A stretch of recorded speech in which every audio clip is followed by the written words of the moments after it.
Hi friends, welcome to my channel. എല്ലാവർക്കും സ്വാഗതം. ഞാൻ ഇന്ന് പാർവണ മോളുടെ ഹെയർ സ്റ്റൈലാണ് ചെയ്തത്. മോളുടെ കോസ്റ്റ്യൂം ഗ്രീൻ കളർ ബ്ലൗസും മറ്റേ സെറ്റ് സാരിയുടെ ഷോളും സ്കേർട്ടും ആയിരുന്നു. ആദ്യം ഞാൻ ഹെയർ നന്നായിട്ട് കോംബ് ചെയ്തു മുടിയൊക്കെ നീറ്റാക്കി. അതിനുശേഷം സ്ട്രെയിറ്റ് പാർട്ടിഷൻ എടുത്തു. അതിനുശേഷം ബാക്കിൽ ചെറിയൊരു ബാക്ക് കോമ്പ് കൊടുത്ത് ഒന്ന് സ്ലൈഡ് ചെയ്തു.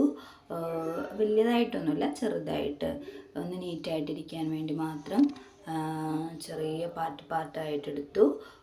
ബാക്ക് കോമ്പ് കൊടുത്തു. അതിനുശേഷം ഓൾറെഡി നല്ല തിക്കുള്ള മുടിയാണ് പാർവണയുടെ, അതുകൊണ്ട് ഞാൻ വലിയതായിട്ടൊന്നും ബാക്ക് കോമ്പ് കൊടുത്തില്ല. നന്നായിട്ട് നല്ല ഹെയറാണ് മോളുടേത്. അപ്പോൾ അത് കഴിഞ്ഞിട്ട് ഫ്രണ്ടിൽ ഞാൻ പറഞ്ഞില്ലേ, ട്വിസ്റ്റ് ചെയ്തു. ചെറുതായിട്ടിങ്ങനെ ചെറിയ ലെയറായിട്ട് എടുത്ത് ട്വിസ്റ്റ് ചെയ്തു. പിന്നെ കുറച്ച് ഫ്രണ്ടിൽ മോൾക്ക് കേൾ ചെയ്തിടണമെന്ന് പറഞ്ഞു. അപ്പോൾ ഈ കാണുന്ന ഹെയർ ഞാൻ മോളോട് പറഞ്ഞിട്ടുണ്ടായിരുന്നു.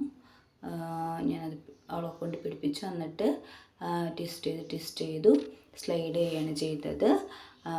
അതിനുശേഷം ഓപ്പോസിറ്റ് സൈഡും ഇങ്ങനെ ട്വിസ്റ്റ് ചെയ്ത് കൊടുക്കുമ്പോഴൊന്ന് പതുക്കെ പുഷ് ചെയ്ത് കൊടുത്തു. ഒരുപാട് ഇങ്ങനെ മങ്ങിയിരിക്കാതിരിക്കാൻ വേണ്ടിയിട്ടാണ് ഒന്ന് പുഷ് ചെയ്തു. അതിനുശേഷം ഓപ്പോസിറ്റ് സൈഡും ട്വിസ്റ്റ് ചെയ്തതിന് ശേഷം ആ സൈഡിലും ഞാൻ ചെറിയൊരു മുടി ഫ്രണ്ടിലോട്ട് ഇട്ട് കൊടുത്തിട്ടുണ്ടായിരുന്നു. അപ്പോൾ രണ്ട് സൈഡും ഇങ്ങനെ കേൾ ചെയ്തിട്ടാൽ നല്ല ഭംഗിയായിരിക്കും. ചില കുട്ടികൾക്ക് അത് ഭയങ്കര ഇഷ്ടമാണ്, ചില കുട്ടികൾക്ക് അത് ഇഷ്ടമല്ല. ഈ മോൾക്ക് എന്തായാലും അങ്ങനെ ചെയ്യുന്നത് ഭയങ്കര ഇഷ്ടമായതുകൊണ്ടിട്ട് രണ്ട് ഭാഗവും ട്വിസ്റ്റ് ചെയ്തിട്ട് സ്ലൈഡ് ചെയ്തു. അതിനുശേഷം ഞാൻ അയൺ മെഷീൻ വെച്ച് തന്നെയാണ് കേൾ ചെയ്യുന്നത്. എനിക്ക് ഇങ്ങനെ അയൺ മെഷീൻ വെച്ച് കേൾ ചെയ്യുമ്പോൾ കുറച്ചും കൂടി പെർഫെക്റ്റായിട്ട് തോന്നും. ചെറിയ കേളൊക്കെ ഇടാനായിട്ട് നല്ല ഈസിയുമാണ്. എനിക്ക് കേളറിനേക്കാളും എളുപ്പം അയൺ മെഷീൻ വെച്ചിട്ട് കേൾ ചെയ്യണേ. അങ്ങനെ രണ്ട് സൈഡും ഞാൻ ചെറുതായിട്ട് ലൈറ്റ് കേൾ ചെയ്തു. അതിനുശേഷം മുല്ലപ്പൂതി ഇങ്ങനെ ചെറുതായിട്ടൊന്ന് ട്വിസ്റ്റ് ചെയ്ത് കൊടുത്തു. ട്വിസ്റ്റ് ചെയ്തതിന് ശേഷം മോൾക്ക് ഇങ്ങനെ വെക്കാനായിരുന്നു ആഗ്രഹം. അതുകൊണ്ട് മോളുടെ ഇഷ്ടത്തിന് തന്നെ അത് ചെയ്തു. ആദ്യം ഞാനൊന്ന് വെറുതെ ജസ്റ്റ് വെച്ച് നോക്കി. അങ്ങനെ മുല്ലപ്പൂവും ഞാൻ നല്ല സെക്യൂറായിട്ട് വെച്ചു.